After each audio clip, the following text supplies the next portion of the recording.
એ સમસ્ત જીવોનું કલ્યાણ કરે છે. આગળ 6થા અધ્યાયમાં કથા શ્રવણની વિધિ બતાવી છે. કથા કઈ રીતે સાંભળવી, ક્યાં કથા બેસાડવી, કોની કથા બેસાડવી, સુંદર વર્ણન કરતા તીર્થે વાપી વને વાપી ગૃહે વા શ્રવણમ મતમ. અને કયું કે તીર્થમાં બેસાડો કથા, યા ઘરમાં બેસાડીએ, યા કોઈ વિશાલા વસુધા યત્ર કર્તવ્યમ તત્કથા સ્થલમ, જ્યાં વિશાળ જગ્યા હોય, લોકો સુંદર રીતે સાંભળી શકે એવી જગ્યાએ કથાને બેસાડવી. કોની પાસે કથા સાંભળવી? વિરક્તો વૈષ્ણવો વિપ્રો વેદ શાસ્ત્ર વિશુદ્ધિકૃત દ્રષ્ટાંત કુશલો ધીરો વક્તા કાર્યોતિ નિસ્પૃહ. કેવો વક્તા હોવો જોઈએ?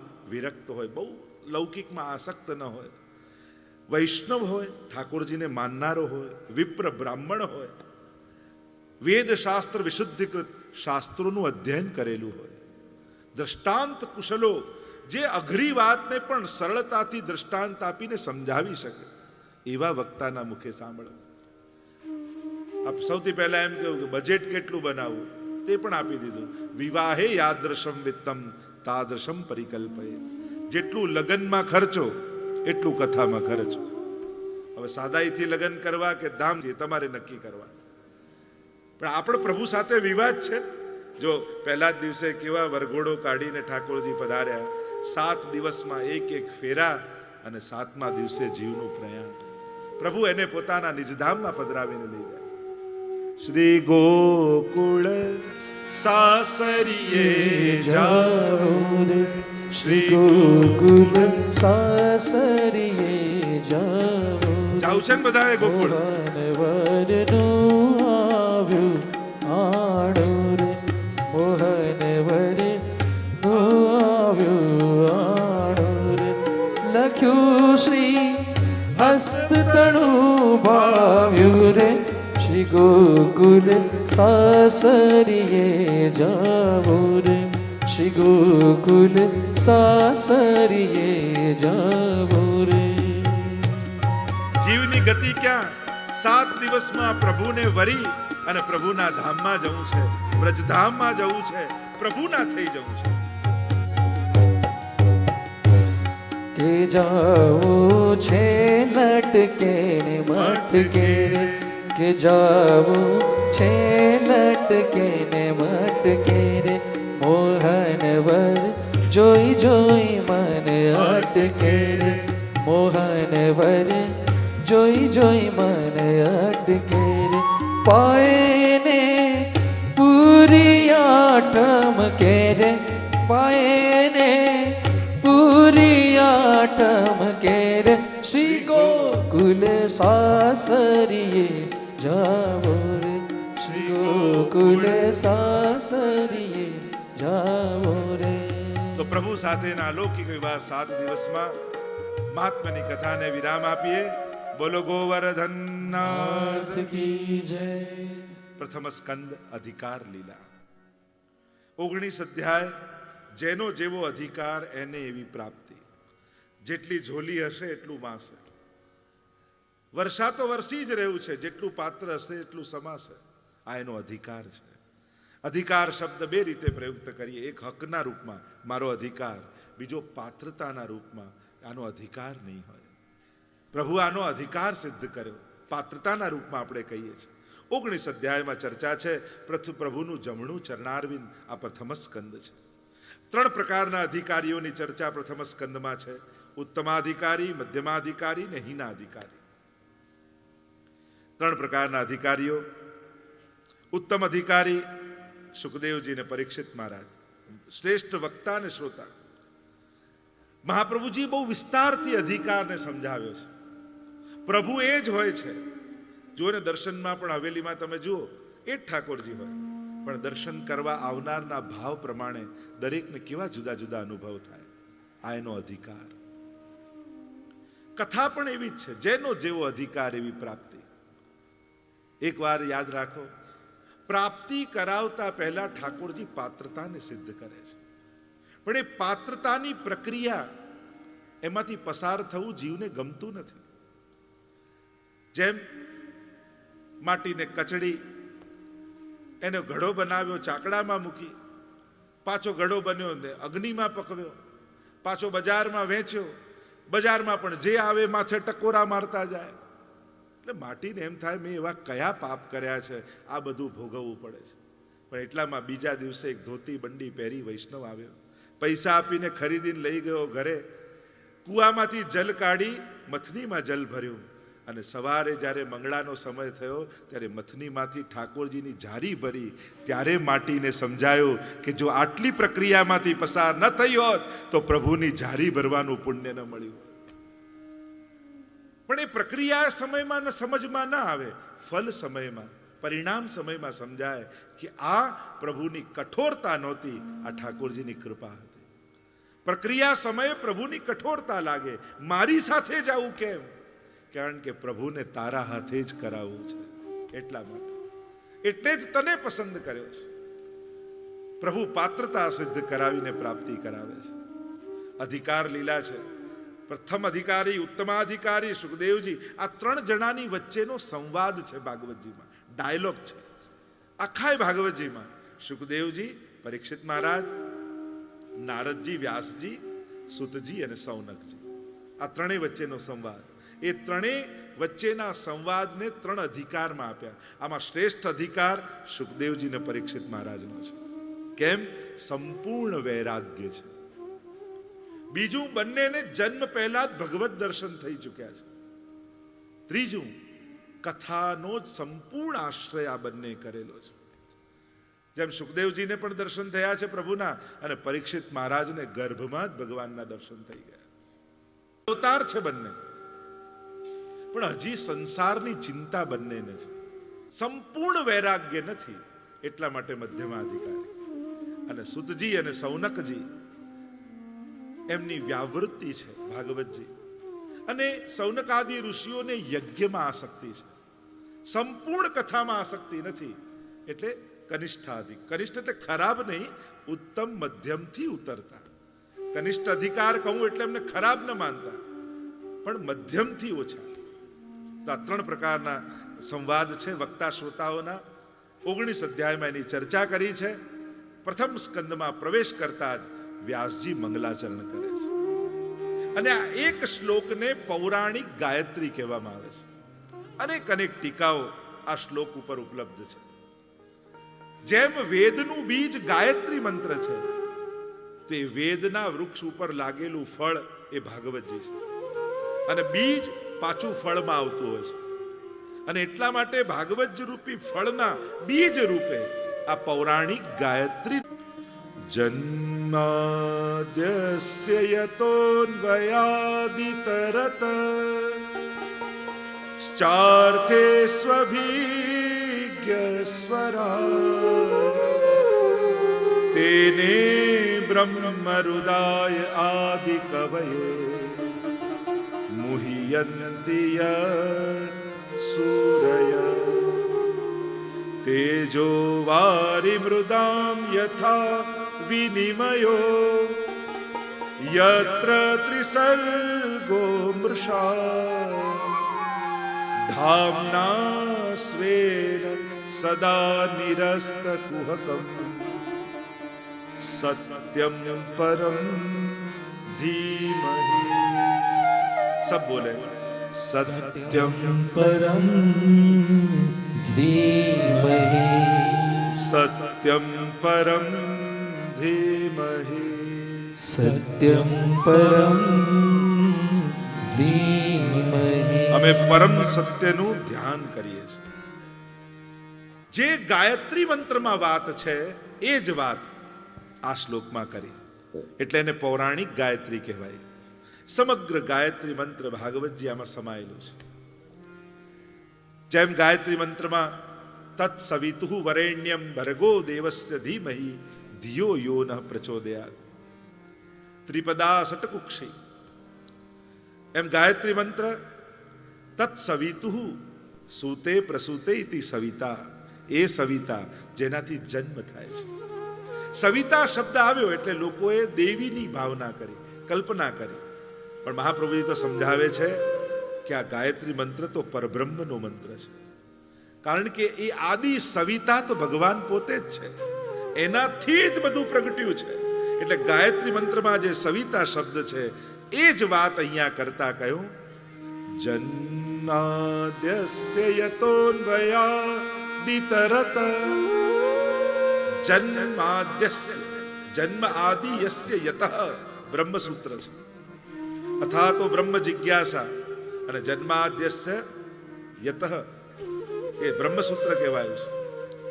તો જન્મ આદિ જેનાથી થાય, એટલે કે આ જે કાંઈ છે એ સર્જન, પાલન અને લય કરનારા પરમાત્મા છે. વેદાંત આખું સમાયેલું છે એમાં. વેદાંતના શબ્દોમાં કહું તો આ શેમાંથી બન્યું અને કોણે બનાવ્યું?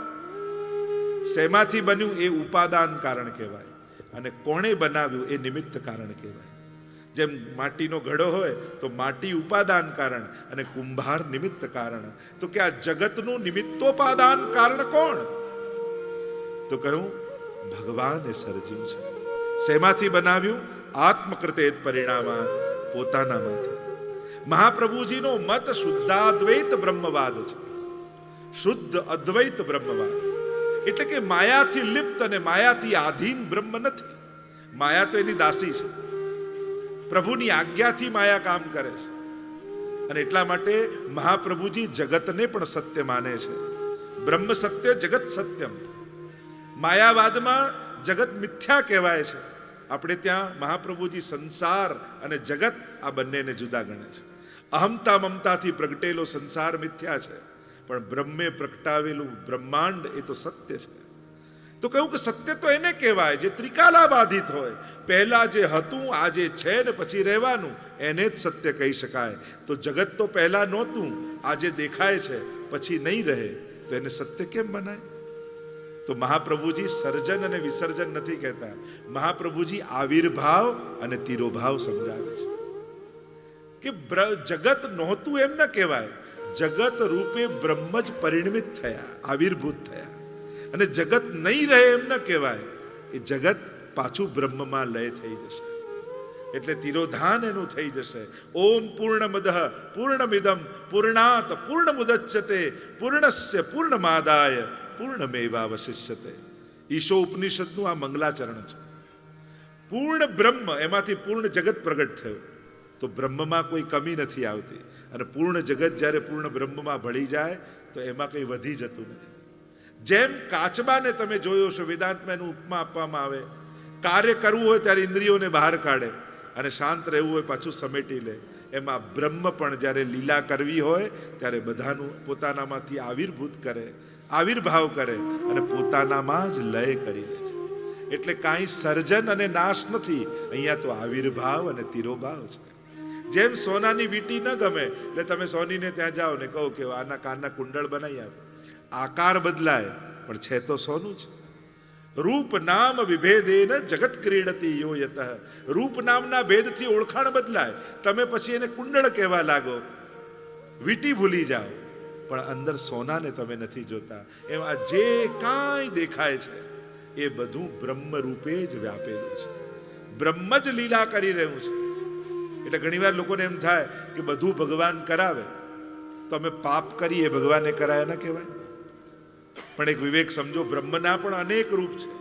ભગવાને ગીતાજીમાં સ્પષ્ટ કહ્યું છે, કર્મણ્યેવાધિકાર હસ્તે મા ફલેષુ કદાચ.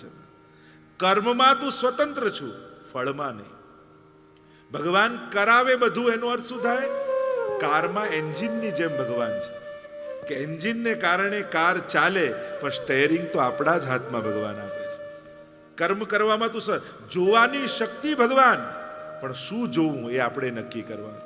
અને જે જોશો એવું ફળ મળશે. બોલવાની શક્તિ ભગવાન, પણ શું બોલવું એમાં આપણે સ્વતંત્ર. જેવું બોલશો એવું ફળ મળશે. આ ગણિત જ્યાં સુધી નહીં સમજો ત્યાં સુધી આપણે કન્ફ્યુઝ. બધું ભગવાન, બધું ભગવાન. ભગવાન કરાવનારા એટલે આ શક્તિ રૂપે ભગવાન છે. જોવાની શક્તિ, બોલવાની શક્તિ, જીવનની શક્તિ. શ્વાસ તમે લો છો, તમે કહો હું જીવું છું, શ્વાસ આપણે લઈએ છીએ. શ્વાસ તો ચાલે છે. આપણે ક્યાં, આપણે 10 પ્રાણાયામ કરવાનું કોઈ કહે તો થાકી જઈએ. આપણે જ્યારે જ્યારે શ્વાસ લેવા જઈએ થાકી જઈએ છીએ. જન્મ્યા ત્યારથી શ્વાસો ચાલી રહી છે. થાક લાગ્યો? કોઈને એમ થયું કે આ 60 વર્ષ થયા શ્વાસ લેતા લેતા, લાવો ને કલાક આરામ કરી લો, કાયમનો આરામ થઈ જાય કે નહીં? અને એટલા માટે આ તો શક્તિ રૂપે ભગવાન છે, આપણે તો કેવલ એનો ઉપયોગ કરીએ છીએ. એટલે ફળમાં પરાધીન, કર્મમાં સ્વતંત્ર. તો આ બ્રહ્મ જ પરિણમિત થયા છે. તેજો વારી મૃદામ યથા વિનિમયો યત્ર ત્રિસર્ગો અમૃષા. જે દેખ છે એને ઢાંકે અને નથી એને બતાવે, એ જ ભગવાનની માયા છે. જેમ રણમાં કોઈ જતું હોય અને મૃગજળ એને દેખાય, નજીક જાય તો ત્યાં કાંઈ ન નીકળે. આ જ તો માયા છે જે માણસને ફસાવે છે. દૈવી એશા ગુણમયી મમ માયા દુરત્યયા મામે વયે પ્રપદ્યંતે માયા મેતામ તરંતિ તે. તો આ માયાને કોણ તરે? જે મારા છે એ તરી જાય છે. ભાગવતજી તમને ભગવાનના બનાવે છે એટલે તમને માયાથી તારી દે છે. ભાગવત સાંભળ્યા પછી જીવને એમ થાય હું ભગવાનનો છું. તમે જે પણ કાર્યો કરતા હો કરો, જાગૃતિ એક વાતની રાખો, હું કૃષ્ણનો છું. સંસારમાં રહું છું ભલે, પણ સંસારનો નહીં, હું છું કૃષ્ણનો. અને કૃષ્ણના બની જે કાંઈ કરશો તમને ક્યારેય કર્મ બંધન નહીં લાગે. પણ જ્યારે તમે પોતાના બનો છો, પરિવારના બનો છો, ધંધાના બનો છો, સંસારના બનો છો, બધા જ કર્મ બંધનો હાવી થઈ જાય છે. પણ એ જાગૃતિ સાથે જ્યારે જીવો છો, હું કૃષ્ણનો છું. પંચાક્ષર મંત્ર બ્રહ્મ સંબંધમાં આપણે એ બોલીએ છીએ ને, હે કૃષ્ણ હું તારો છું. અને જ્યારે કૃષ્ણના બનીને જીવો છો ત્યારે બધાથી તરી જાઓ છો. ભગવાનની આ માયા ફસાવે છે, પણ ભગવાનનો જે થાય છે એને માયા સતાવી શકતી. જેમ કોઈના ઘરે જાઓ અને કોઈ કૂતરું પાળ્યું હોય અને તમને દરવાજામાં જોતા જ ભસવા લાગે, તમે ગભરાઈ જાઓ, એમ થાય કે હમણાં ખાઈ જશે. તો તમે શું કરો? જેના ઘરે ગયા હોય, મુકેશભાઈના ઘરે ગયા અને એને એમને પાડ્યું છે એટલે તમે શું બૂમ પાડો? મુકેશભાઈ. એટલે મુકેશભાઈ શું કરે? ટોમી.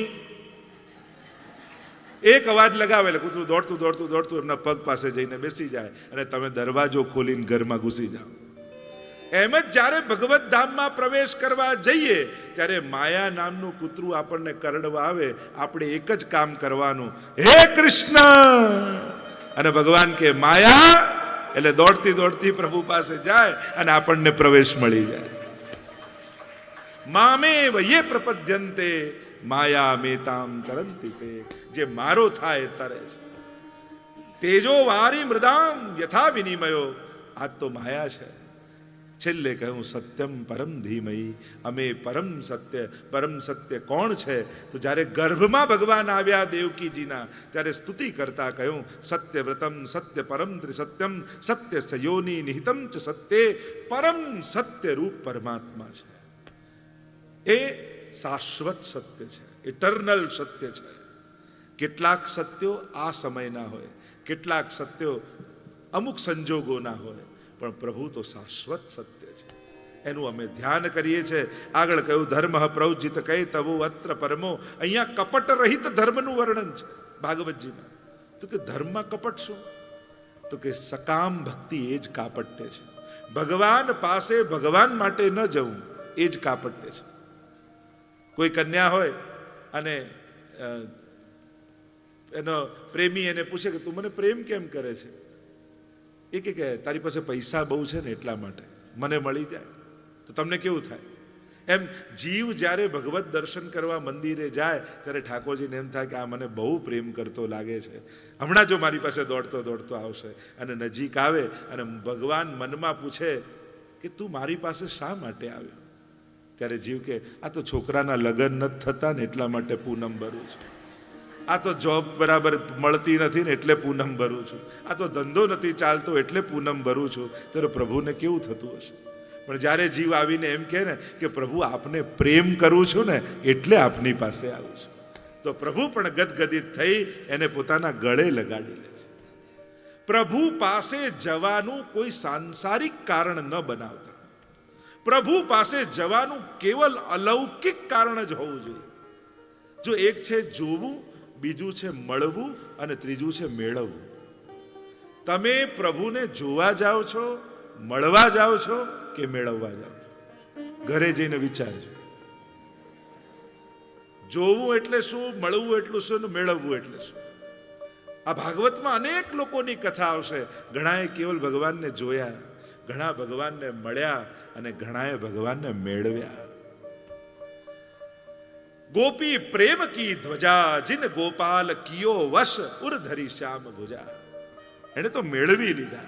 નીકે રાખ યશોદા મૈયા નારાયણ બ્રજ આયો ધર્મ હિતે પાયો યહ ધન ધર્મ હિતે પાયો. એને તો મેળવ્યા, એને તો પોતાના કરી લીધા.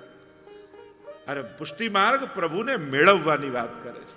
એ ઠાકોરજી તમારો થઈ જાય. જે દિવસે તમે એમ કહો કે હે કૃષ્ણ તારો, એ દિવસે ઠાકોરજી પણ કહે કે હું પણ આજથી તારો. તમે ભગવાનના જે ક્ષણે બનો છો, પ્રભુ એ જ ક્ષણે તમારા થઈ જાય છે. આ તો પરસ્પર છે. એટલે કહું, આ મત્સર નિર્મત્સરાણામ સતામ, મત્સર નિર્મત્સરોની આ તો કથા છે. બે વસ્તુ માણસને બહુ હેરાન કરે, બહારથી મચ્છર અને અંદરથી મત્સર. મત્સર દોષ કોને કહેવાય?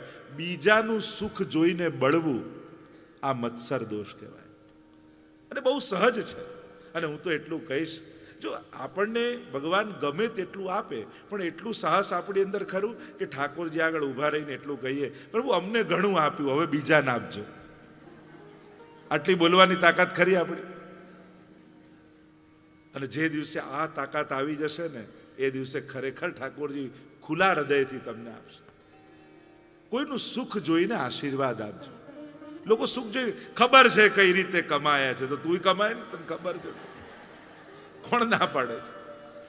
લોકો ઊંધા સીધા કારણો ગોતી એને ખોટી રીતે સુખી થયો, બસ એ જ સાબિત કરવામાં મહેનત કર્યા કરે. એ પાપથી ક્યારે કોઈ સુખી થતું નથી. ગત જન્મના એના પુણ્યો હશે એટલે આ સુખી થયો છે, આવો વિચાર કરે. આપણે તુરંત શું કરીએ? ખબર છે ખોટી રીતે આમ કર્યું ને આમ કર્યું બધું કર્યું, તો તું કરવાની તો ઈચ્છા એને ઘણી હોય, પણ હિંમત ના હોય. એના સાહસથી સુખી થયો. ગુણ વગર સુખ ના આવે. કોઈ ને કોઈ એનામાં ગુણ હોય, એનામાં કોઈ સાહસ હશે, નિર્ભયતા હશે, એ કોઈ ગુણ એને સુખ આપે છે. અને એટલા માટે કોઈને સુખી જોઈ નબળા કારણો ગોતવાની આદતો છોડી નાખો. આપણા ભારતીયોમાં આ બધી આદત બહુ ખોટી હોય. ક્યારે કોઈને સુખી ના જોઈ શકે. અને લોકોને એમ થાય કે ગરીબ હોય એ જ ધાર્મિક. ધર્મ અને ગરીબાઈને એવી જોડી રાખીએ છે. આ ભાગવતજીમાં પણ બધી રાજા મહારાજાઓની જ કથા છે. ખાલી એક બે આપણે એવી કથા આવે સુદામાજીની કે બીજાની, પણ એને એટલી બધી ગાઈએ કે લોકોને એમ થાય કે ભગવાનને તો ગરીબ જ ગમે. તો ધર્મ અને ગરીબાઈને કોઈ મેળ નથી. ઘણા ગરીબ લોકો પણ ઈર્ષા, ક્રોધ, અહંકાર એમાં પણ હોય, અને ઘણા અમીર લોકો દીનતા, ભાવ, શ્રદ્ધામાં હોય. એટલે આ બંનેને જોડીને ક્યારે ભગવાન જોડે કોઈ વ્યક્તિના મૂલ્યાંકન ન કરતા. આપણા શાસ્ત્રોએ તો ધર્મ, અર્થ, કામ, મોક્ષ બધું આપ્યું છે. ધર્મ કરો, અર્થ કમાઓ, સુખી થાઓ. એ તો ઘણાના મનમાં એવું ઘૂસી ગયું છે કે આ સંસારમાં રહેવું, કમાવવું, બાળકોને મોટા કરવા જાણે પાપ જ ન હોય. સંસારમાં રહી ગ્રસ્ત જીવનને પાપ માને છે. અરે ના, ગ્રહસ્થીનો આ જ ધર્મ છે. આપણે કોઈ સંન્યાસી થોડી છે. ઘણીવાર સંન્યાસીઓના મુખે કથા સાંભળી આપણા બધાના મનમાં એવું જ બેસી ગયું છે કે ધંધો કરવો, પૈસા કમાવા, જોબ પર જવું, બાળકોને મોટા કરવા, મોટું ઘર બાંધવું, સુખ સુવિધાથી રહેવું આ જાણે પાપ જ છે. આ બહુ મોટી ગેરસમજ છે. ગ્રહસ્થીનો આ ધર્મ છે. ગૃહસ્થી આ કરવું જ જોઈએ. આ ન કરે તો પાપ કરો છો. તમે ગ્રહસ્થાશ્રમમાં છો તો કેમ આ ન કર્યું? તો તમે અપરાધ કર્યો, ભૂલ કરી. તમે દંડનીય અપરાધ. કારણ કે ગ્રહસ્થાશ્રમીથી જ તો બ્રહ્મચારી ને સંન્યાસી, બાકી બધા જ આશ્રમો